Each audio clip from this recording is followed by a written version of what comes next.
আসসালামু আলাইকুম ওয়া রাহমাতুল্লাহি ওয়া বারাকাতুহু। ইন্নাল হামদালিল্লাহ নাহমাদুহু ওয়া নুসাল্লি আলা রাসূলিল কারীম, আম্মা বা'দ।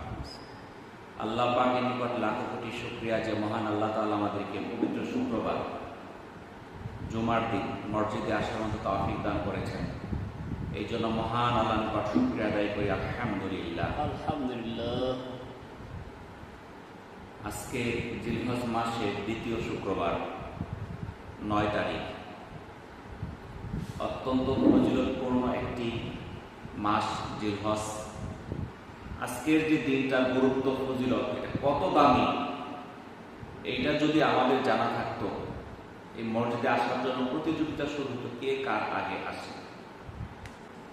আমরা জানি যে জুমার দিন যে ব্যক্তি সবার আগে নামাজের জন্য মসজিদে আসে তাকে একটা উট কোরবানির সওয়াব দেওয়া হয়। কিন্তু আমাদের কারো পক্ষে এখানে সম্ভব না যে একটা উট কোরবানি দেওয়া, একটা গরু কোরবানি দিলেও আমরা 4-5 জন মিল্লা শেয়ারে দিই, একার পক্ষে সম্ভব না। তাহলে একটা উট কোরবানির সওয়াব পাওয়া যায়, অতি সহজ একটা আমল, সবার আগে মসজিদে আসে। কিন্তু আমরা এই আমলটার প্রতি কোনো ভ্রুক্ষেপ করি না। আজকে আমাদের দেশে 9 জিলহজ, সৌদি আরবের 10 তারিখ। আজকে হাজিরা সবাই আছে মিনাতে, মিনার তাঁবুতে। কেউ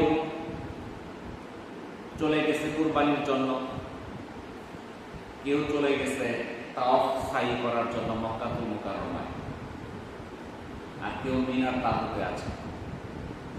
হজের যে 5টা দিন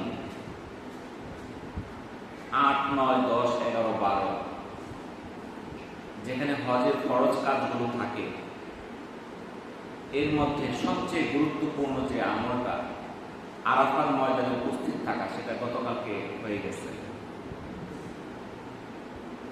গতকালকে আরাফার ময়দানে হাজিরা ছিলেন। সূর্যাস্তের পর তারা মুজদালিফার উদ্দেশ্যে রওনা হয়েছেন। মুজদালিফায় খোলা ময়দানে হাজিরা রাত্রি যাপন করেছেন। মুজদালিফায় মাগরিব এশা একই সঙ্গে নামাজ আদায় করেছেন, ঘুমিয়েছেন, ফজর নামাজ আদায় করেছেন, তারপর আবার রওনা হয়েছেন মিনার দিকে। মিনাতে এসে কেউ তাঁবুতে গেছেন, কেউ রওনা হয়েছেন মক্কাতুল মুকাররমায় তাওয়াফের উদ্দেশ্যে। তাওয়াফ শেষ করে সাই করবেন, কুরবানি করবেন, তারপর আবার চলে আসবেন মিনাতে। এখন হজ অনেক সহজ হয়ে গেছে। আগের যুগে মানুষ হজ করতে অনেক কষ্টকর ছিল। এক সময় ছিল মানুষ পায়ে হেঁটে হজ করত। তাদের জীবনের মায়া ত্যাগ করে তারা হজের উদ্দেশ্যে রওনা হইত। তার পরবর্তীতে নৌপথে যাওয়া শুরু করে জাহাজ দিয়ে। তখন কিছুটা সহজ হয়ে গেল। আর যখন থেকে বিমানের মাধ্যমে হজে যাওয়া শুরু হইল, তখন তো আরো সহজ হয়ে গেল।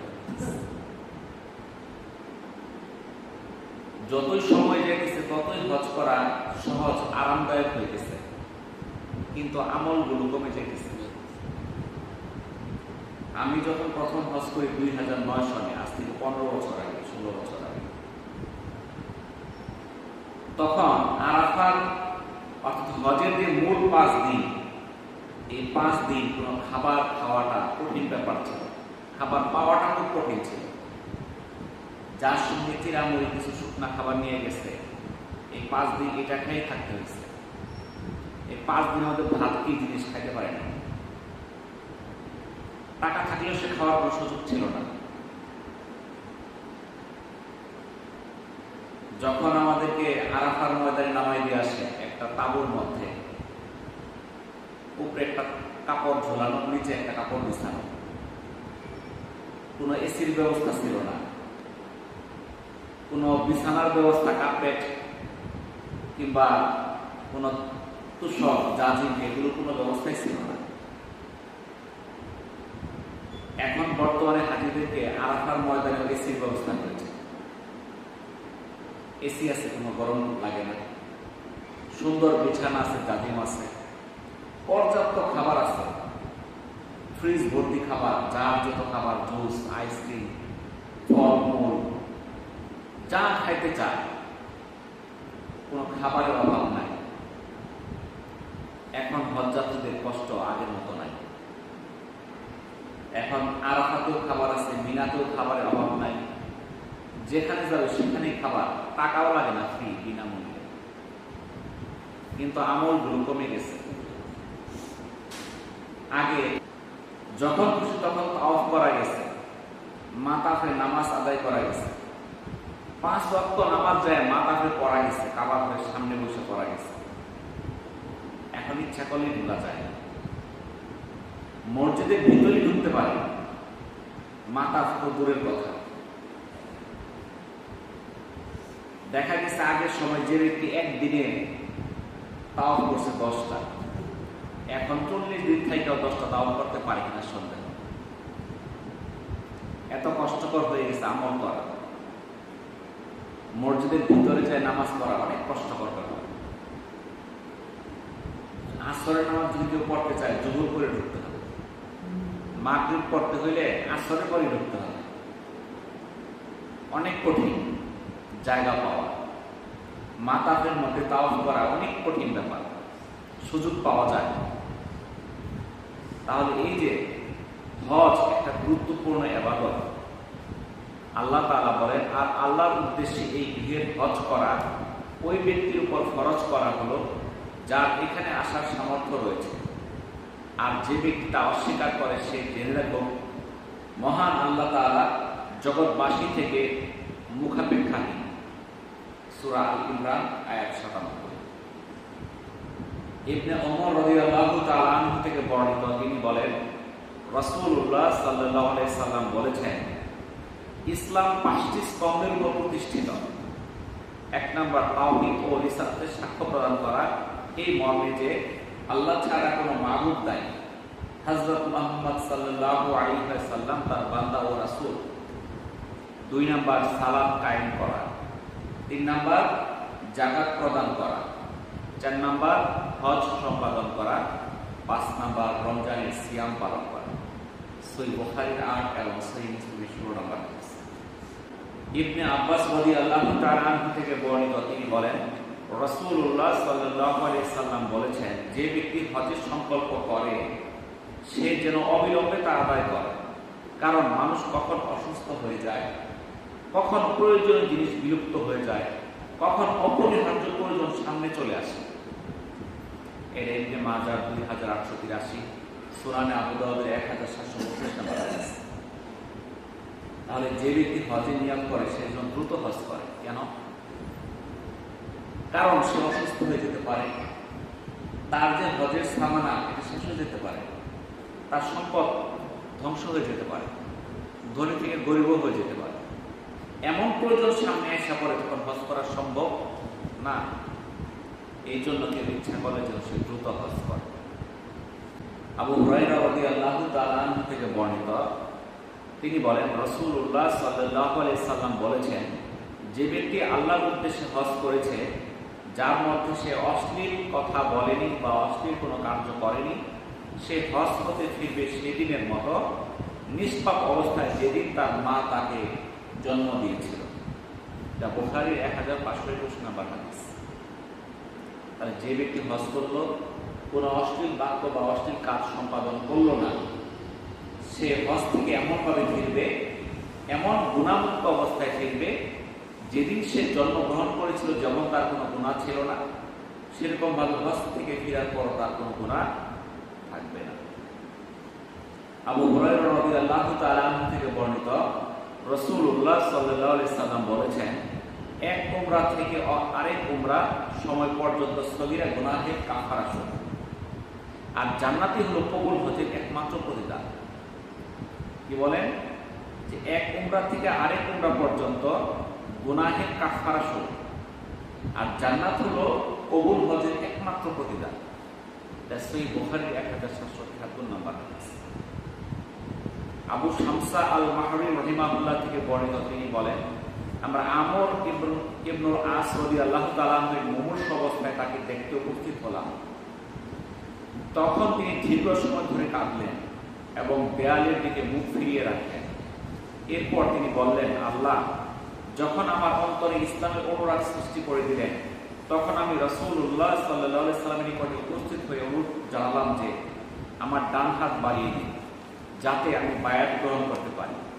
রাসূলুল্লাহ সাল্লাল্লাহু আলাইহি ওয়াসাল্লাম তার ডান হাত বাড়িয়ে দিলেন, কিন্তু আমি আমার হাত গুটিয়ে নিলাম। তখন রাসূলুল্লাহ সাল্লাল্লাহু আলাইহি সাল্লাম জিজ্ঞাসা করেন, কি ব্যাপার হে আমর? আমি বললাম, আমি শর্ত করতে চাই। তিনি বললেন, কি শর্ত করতে চাও? আমি বললাম, আল্লাহ যেন আমার পিছনে সব গুনাহ মাফ করে দেন। রাসূলুল্লাহ সাল্লাল্লাহু আলাইহি সাল্লাম বললেন, হে আমর, তুমি কি জানো না ইসলাম তার পূর্বেকার সকল পাপ বিদূরিত করে দেয় এবং হিজরত তার পূর্বেকার সকল কিছুকে বিনাশ করে দেয়। একইভাবে হজ তার পূর্বের সব কিছুকে, সকল গুনাহকে ধ্বংস করে দেয়। এটা সহিহ মুসলিমের 121 নাম্বার, ইবনুল হিব্বানের 15 নম্বর হাদিস। তাহলে কি কি তার পিছনে গুনাহকে মাফ করে দেয়? যদি কেউ মুসলমান হয়, মুসলমান হলে অমুসলিম অবস্থায় তার যত গুনাহ ছিল আল্লাহ তাআলা মাফ করে দেয়। যখন মানুষ হিজরত করে, আল্লাহ রাসূলের সাথে যারা মক্কা থেকে মদিনায় গিয়েছিল, যারা হিজরত করেছিল, আল্লাহ তাআলা তাদের পিছনে গুনাহগুলো মাফ করে দিয়েছেন। আর যারা হজ করবে, এই হজের বিনিময়ে আল্লাহ তাআলা তার পিছনে গুনাহগুলো মাফ করে দিবেন। আব্দুল্লাহ ইবনে মাসউদ রাদিয়াল্লাহু তাআলা আনহু থেকে বর্ণিত, তিনি বলেন, রাসূলুল্লাহ সাল্লাল্লাহু আলাইহি সাল্লাম বলেছেন, তোমরা হজ ও উমরার মধ্যে ধারাবাহিকতা বজায় রাখো, কেননা এই দুটি মুমিনের দারিদ্রতা ও গুনাহকে দূর করে দেয়, যেমন কামারের হাপড় লোহা, স্বর্ণ ও রৌপ্যের ময়লা দূর করে দেয়। আর কবুল হজের প্রতিদান জান্নাত ব্যতীত আর কিছুই না। এর তিরমিজির 810 নম্বর, নাসাই 2660 নম্বর হাদিস। অর্থাৎ আমরা কামারকে দেখি লোহাকে গরম দিয়ে হাতুড়ি দিয়ে বাড়ি দেয়, এতে কি হয়? ময়লাগুলো বের হয়ে যায়। যারা উমরার পর উমরা করবে, হজের পর হজ করবে, এর বিনিময়ে আল্লাহ তাআলা বান্দার থেকে দুইটা জিনিস ধ্বংস করে দিবে। একটা হলো তার গুনাহগুলো ধ্বংস হয়ে যাবে, 2 নাম্বার তার দারিদ্রতা শেষ হয়ে যাবে। কিন্তু আজকে আমরা মনে করি হজ করলে কত টাকা লাগবে, একটু গরিব হয়ে যাবে, আমার পোলাপান কি করে খাবো, না খায় মরবো, এই চিন্তা করি। কিন্তু আল্লাহ রাসূল যে বলে গেছেন, যারা হজ করবে তাদের দারিদ্রতা দূর হয়ে যাবে, তাদের দারিদ্রতা থাকবে না। কিন্তু আমাদের এই কথার প্রতি ইয়াকিন নাই, বিশ্বাস নাই। উম্মুল মুমিনিন আয়েশা রাদিয়াল্লাহু তাআলা আনহা থেকে বর্ণিত, তিনি বলেন, আমি বললাম, হে আল্লাহর রাসূল, আমরা কি আপনাদের সঙ্গে যুদ্ধ ও জিহাদে অংশগ্রহণ করতে পারি না? আল্লাহ রাসূল বললেন, তোমাদের জন্য উত্তম ও উৎকৃষ্ট জিহাদ হলো হজ, কবুল হজ। আম্মা জান আয়েশা রাদিয়াল্লাহু তাআলা আনহা বললেন, আল্লাহ রাসূল সাল্লাল্লাহু আলাইহি সাল্লাম থেকে এই কথা শোনার পর আমি নিয়ত করলাম আর কখনো হজ ছাড়বো না। যা সহিহ বুখারী 1861 নম্বর হাদিস। আবু হুরায়রা রাদিয়াল্লাহু তাআলা আনহু থেকে বর্ণিত, তিনি বলেন, রাসূলুল্লাহ সাল্লাল্লাহু আলাইহি সাল্লামকে জিজ্ঞাসা করা হলো, কোন আমলটি সর্বোত্তম? তিনি বললেন, শ্রেষ্ঠ আমল আল্লাহ ও তার রাসূলের উপর ঈমান আনা। বলা হলো, তারপর কি? তিনি বললেন, আল্লাহর রাস্তায় জিহাদ করা।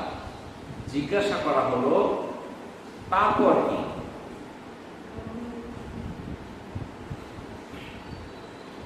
আবু হুরায়রা রাদিয়াল্লাহু তাআলা আনহু থেকে বর্ণিত, রাসূলুল্লাহ সাল্লাল্লাহু আলাইহি সাল্লাম বলেন, হাদিসটা আমরা মনোযোগ সহকারে শুনি।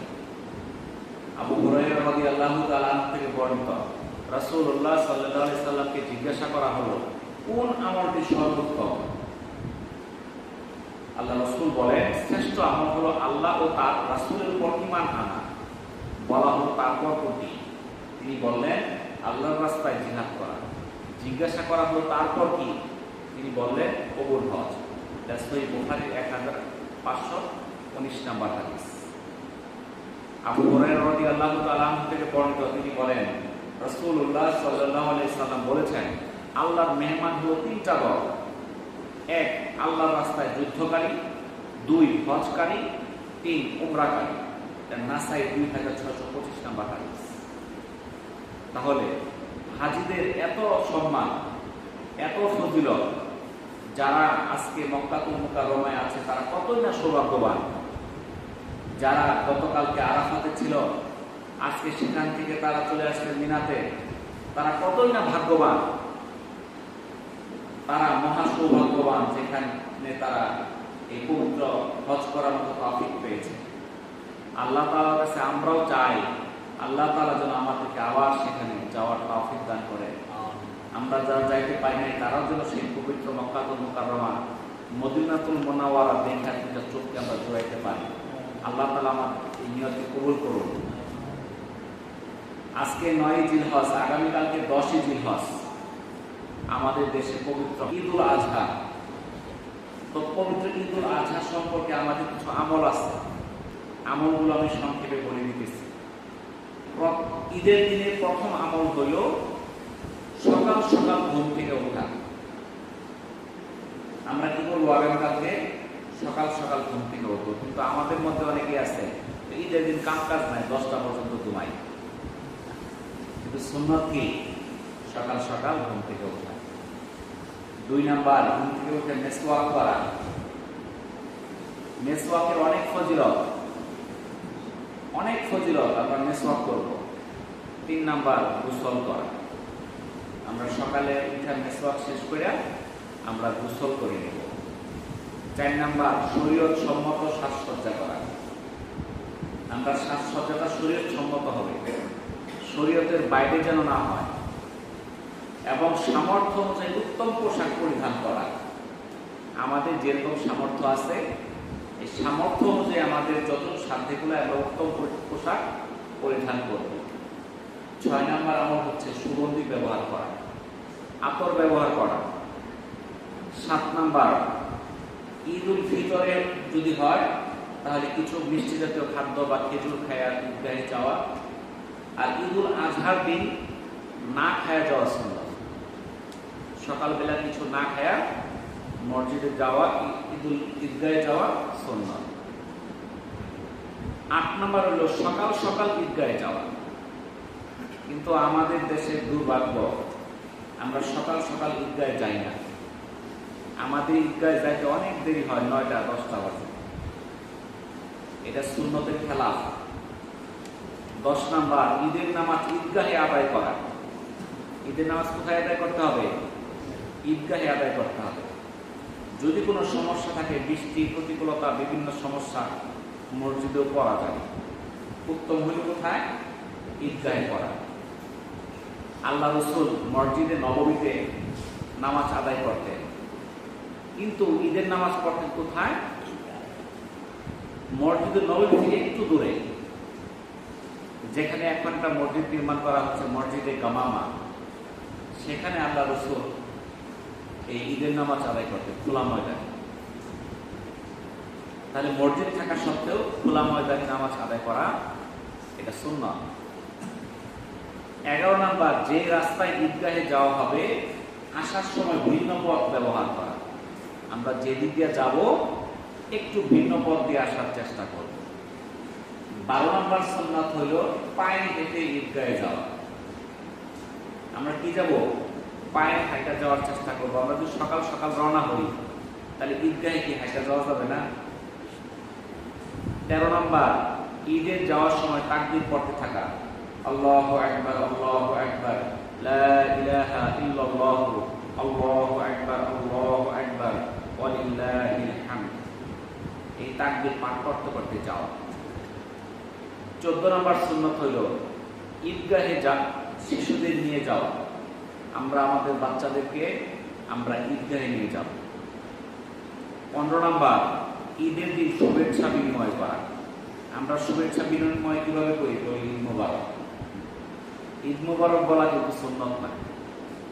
এটা বললে পাপ হবে এমন কিছু না, কিন্তু যদি সওয়াব পাইতে চান তাহলে বলতে হবে তাকাব্বালাল্লাহু মিন্না ওয়া মিনকুম। যদি এটা বলেন তাহলে সুন্নাত আদায় হবে। তাকাব্বালাল্লাহু মিন্না ওয়া মিনকুম, আল্লাহ আমার ও আপনার যাবতীয় ভালো কাজ কবুল করুন। তাহলে ঈদ এই শুভেচ্ছা বিনিময় করাও সুন্নাত। 16 নাম্বার ঈদের খুতবা শ্রবণ করা, 17 নাম্বার ঈদগাহ থেকে ফিরে এসে ঘরের মধ্যে 2 রাকাত নফল নামাজ আদায় করা, এটাও সুন্নাত।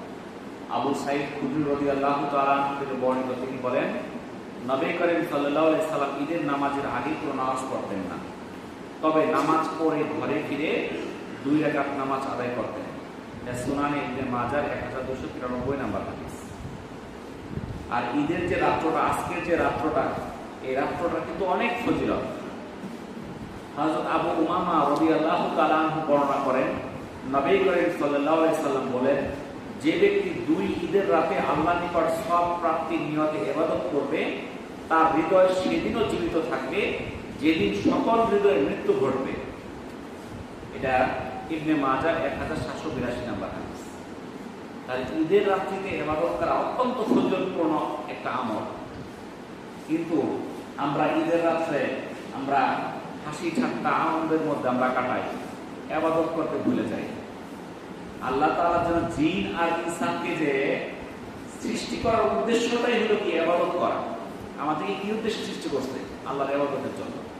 কিন্তু আমরা ভুলে গেছি। আমরা মনে করি যে আল্লাহ তাআলা আমাদেরকে সৃষ্টি করছে ঘর সংসার করার জন্য, ব্যবসা বাণিজ্য করার জন্য, খেত খামার করার জন্য, টাকা পয়সা ইনকাম করার জন্য। এটা আমরা মনে করি যে এই জন্যই আমাদেরকে সৃষ্টি করছে। সৃষ্টির উদ্দেশ্যই আমরা জানি না। আমাদেরকে তো সৃষ্টির উদ্দেশ্য করা হচ্ছে আল্লাহর ইবাদতের জন্য, কিন্তু আমরা ইবাদত ভুলে গেছি। কত দামি দামি ইবাদত আমরা ছেড়ে দিতেছি, আমরা কোনো মূল্যই দিই না এই ইবাদতগুলোকে। আল্লাহ রাসূল বলেছেন, যে ব্যক্তি আরাফার দিন রোজা রাখবে, এর বিনিময়ে তার পিছনের 1 বছর গুনাহ মাফ, সামনের 1 বছর গুনাহ মাফ। কিন্তু আমাদের মধ্যে কয়জন আরাফার দিন রোজা রাখছে বলেন দেখি? হাজারে একজন খুঁজে পাবেন না সন্দেহ। তাহলে তার নেক আমল প্রতি কোনো আগ্রহ আছে নাকি? আগ্রহ তো নাই আমাদের।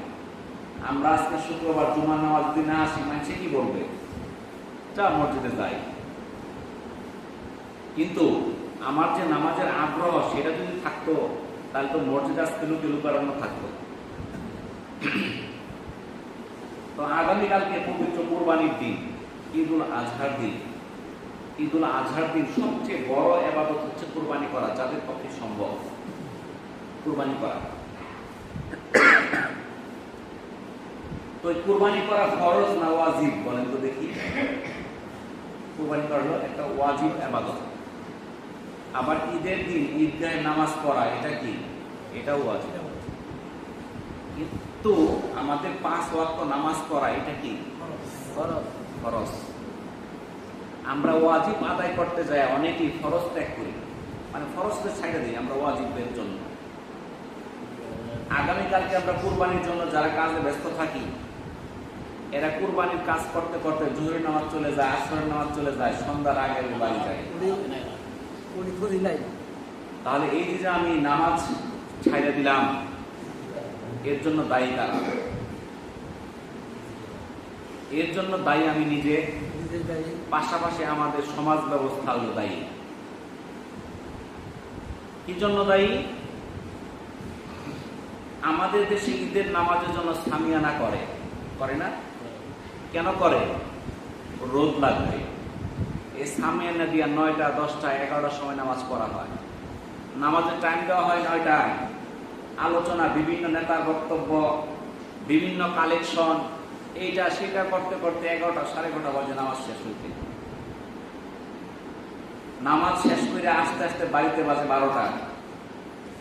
ক্ষুধা লেগে যায়, খায় দেয়, কুরবানি শুরু করে 1টায়, হয়ে যায় সন্ধ্যা। তার জোহর, আসর, মাগরিব কোনো নামাজের খবর নাই। ঈদের নামাজ, বিশেষ করে এই বড় ঈদের নামাজ কেন 10টার সময় হবে? কারণটা কি? কি জন্য 10টায় করতে? অলসতা না, এর পিছনে কারণ আছে। তার তো মানুষ কম হবে। যেখানে মানুষ হয়তো 20,000, ওখানে হবে 10,000। যদি ইমাম সাহেব বলতো 7টার সময় নামাজ পড়া সুন্নাত, করেন, কেউ আসলে আসুক, না আসলে না আসুক। যাদের পড়ার নিয়ত আছে তারা 7টায় আসবে। কি বলেন? যাদের নিয়ত আছে তারা 7টায় করবে। আর যারা 10টায় আসে, ওরা তো ফজরই পড়ছে না, ওরা আবার কিসের ঈদের নামাজ? ওই তো ঘুমোর থেকে উঠছে 9টার সময়। ওর ঈদের নামাজের দরকার আছে নাকি? দরকার নাই। যে ফজর ছেড়ে দিল ওর আবার কিসের ঈদ, ওর কিসের ঈদের নামাজ? তাহলে ওই রকম মুসলিম তো ঈদের দরকার নাই। আল্লাহ রসুল বলছে যে ব্যক্তির কুরবানি ফরজ ওয়াজিব হওয়া সত্ত্বেও সে কুরবানি করলো না, সে যেন ঈদগাহের কাছেও না আসে। তাহলে কত বড় ধমকি দিছে। কুরবানি ওয়াজিব হওয়া সত্ত্বেও কুরবানি করে নাই, সে যেন ঈদগাহের কাছেও না আসে। তাহলে যে ফজর করছে না, কুরবানির ছেলে দামি না কম দামি? আরো বেশি দামি। তাহলে ওর ঈদগাহে যাওয়া কি জায়েজ? ওর মতো মুসলিম দরকার নাই। আসলে আসুক, না আসলে না আসুক, টাইম মতো নামাজ হবে। মুসলিম যারা আসবে তারা নামাজ হবে। যদি 7টার সময় জামাত হয়, বাড়িতে আয়সা পড়বে 8টার মধ্যে। আয়সা কুরবানি শুরু করবে, সে 1টার মধ্যে কুরবানি শেষ, সে নামাজ পড়তে পারবে, কোনো সমস্যা হবে না। কুরবানির দিন সুন্নত হলো প্রথম খাবারটা কুরবানির গোশত দিয়া। এখন আপনি 12টার সময় কুরবানি করছেন, রামতে রাত্রে 10টা, এটা তো রোজাও না যে আপনি সেহরি খাইছেন। আপনি সারাদিন কাজ করবেন কেমনে? আর কুরবানি ওই সুন্নতকে আদায় হবে? তো হবে না। আর যদি আপনি সুন্নত আদায় করেন, সকাল 8টার সময় কুরবানি দেন, তাহলে কিন্তু আপনি ঠিকই দুপুরবেলা খাইতে পারবেন। আপনি না খাই দুপুর বন্ধ থাকতে পারবেন, ঠিক আছে না? জোহর পড়তে পারবেন। কিন্তু এই যে আমরা একটা অপসংস্কৃতি শুরু করছি আমাদের ইসলামের মধ্যে, যে বিভিন্ন অপসংস্কৃতি বাপ দাদার আমল থেকে চলে গেছে, আমরা দেখতে আছি, কিন্তু এটা নিয়ে আমরা কেউ কথা বলি না। এটা বললে আমাদের সমস্যা। কিন্তু সুন্নত ছুটে গেছে, আমরা সুন্নতকে দাম দিতেছি না। আমরা মনে করি দাঁড়িয়ে টুপি রাখলে সুন্নত হয়ে গেল, আর কোনো সুন্নত দরকার নাই। আরো যে সুন্নত আছে, ওই সুন্নতের প্রতি আমাদের খেয়াল নাই। আমরা খেলায় খেলায় সুন্নত গুলোকে আমরা ছেড়ে দিতেছি। ঈদের দিন যে সকাল সকাল ঈদের নামাজ আদায় করা সুন্নত আমরা ছেড়ে দিতেছি। কুরবানির দিন কুরবানি গোশত দিয়া প্রথম খাবার খাওয়া সুন্নত, এটা আমরা ছেড়ে দিতেছি। শুধুমাত্র কিসের জন্য? আমাদের দুনিয়াবী উদ্দেশ্যের জন্য। আখিরাতের উদ্দেশ্য এখানে নাই, যে আমি দেরি করে পড়লে সব হবো এই উদ্দেশ্যে। এই উদ্দেশ্য না। আমার ব্যক্তিগত স্বার্থের জন্য আমি ঈদের নামাজ দেরি করে পড়তেছি, আমি সুন্নতকে ধ্বংস করে দিতেছি, বিলীন করে দিতেছি। আমাদের এখান থেকে ফিরে আসতে হবে। এখানে দেখা গেল এই এলাকার 10 জন লোক কুরবানি দিচ্ছে, কিন্তু এই কুরবানির সঙ্গে আরো 10-100 জন লোক নিয়োজিত আছে। ওরা কুরবানি দিচ্ছে না, কিন্তু ওরা কি করতেছে? ভাগাবন্ট করতেছে, আরেকজনকে সহযোগিতা করে দিতেছে। এই যে 1-150 লোক এখানে নিয়োজিত আছে, তাদের নামাজগুলো ছুটে যেতেছে। এটার জন্য দায়ী কারা? এটার জন্য দায়ী হলো ঈদগাহে যারা কর্তৃপক্ষ, যারা দেরি করে নামাজ পড়ে। আর আগামীকালকে কুরবানির দিন যারা কুরবানি করবেন, কুরবানি সংক্রান্ত অনেকগুলো মাসালা আছে।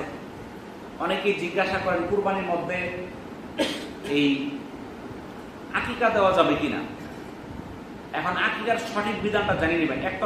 একটা হলো জায়েজ, একটা উত্তম। একটা হলো জায়েজ, একটা উত্তম। বালাগুন্ডা উত্তমটা আমাদের বেছে নিতে হবে।